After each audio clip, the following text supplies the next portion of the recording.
மதுரை மாவட்டம் கீழக்கரை ஜல்லிக்கட்டு போட்டியில் மாடுபிடி வீரர் ஆபிசித்தருக்கு எதிராக மீண்டும் அடக்குமுறை நடைபெற்றுள்ளது. அண்மை செய்தியாக பார்த்து வருகிறோம். மாடுபிடி வீரர் ஆபிசித்தர் அடக்கிய காளை வெற்றி பெற்றதாக அறிவித்ததால் பார்வையாளர்கள் அதிர்ச்சியடைந்துள்ளனர். மதுரை மாவட்டம் கீழக்கரையில் நடைபெற்று வரும் ஜல்லிக்கட்டில் ஆபிசித்தருக்கு எதிராக மீண்டும் அடக்குமுறை நடைபெற்றுள்ளது. மேலும் இது குறித்த கூடுதல் விவரங்களை செய்தியாளர் சல்மான் வழங்க கேட்கலாம். வணக்கம் சல்மான், இது குறித்தான கூடுதல் விவரங்களை வழங்கலாம். மதுரை மாவட்டம் கீழக்கரை ஏறுதல் அரங்கத்தில் காலையாக ஜல்லிக்கட்டு போட்டியானது நடைபெற்று வருகிறது.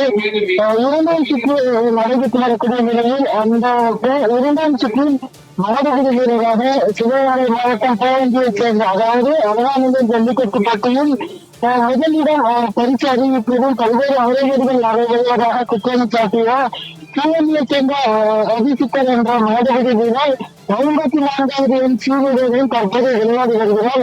ஆனால் தற்போது அவர் போட்டியில் கலந்து கொண்டு காலைகளை அடக்கும் பொழுது கடைசியாக அவர் காலைகளை அடக்கும் பொழுது ஏதேனும் ஒரு காரணத்தை சொல்லி காலில் வெற்றி என தொடர்ந்து அறிவிக்கப்பட்டதால் குழப்பம் ஏற்பட்டு வருகிறது. கடைசியாக இது போன்ற அறிவிப்புக்கு பார்வையாளர்கள் தொடர்ந்து எதிர்ப்பு தெரிவித்து வருகிறார்கள். எனவே அபிசித்தார் முறையாக காலைகளை அடக்கினாலும் கூட ஏற்கனவே அமைச்சர் மீது அவர் குற்றச்சாட்டு வைப்பதன் காரணமாக தற்போது அவர் காலைகளை அடக்கினாலும் கூட காலைகளை பிடிக்கவில்லை, காலை வெற்றி பெற்று விட்டதாக குழப்பத்துடன் அறிவிப்பு வெளியிடப்படுவதன் காரணமாக தற்பொழுது அபிசித்தருக்கு எதிராக ஒரு சதி நடப்பதாக தொடர்ச்சியாக பார்வையாளர்கள் கருத்தை தெரிவித்து வருகிறார்கள். தொடர்ச்சியாக அபிசித்தர் இரண்டாவது சுற்றில் விளையாடி வரக்கூடிய நிலையில் அவர்கள் காலையை அடக்கினாலும் கூட தொடர்ந்து அவர் மீதான நடவடிக்கைகள் அதிகமாக இருப்பதால் தற்போது அவர்களால் காலைகளை அடக்க முடியாத அளவிற்கு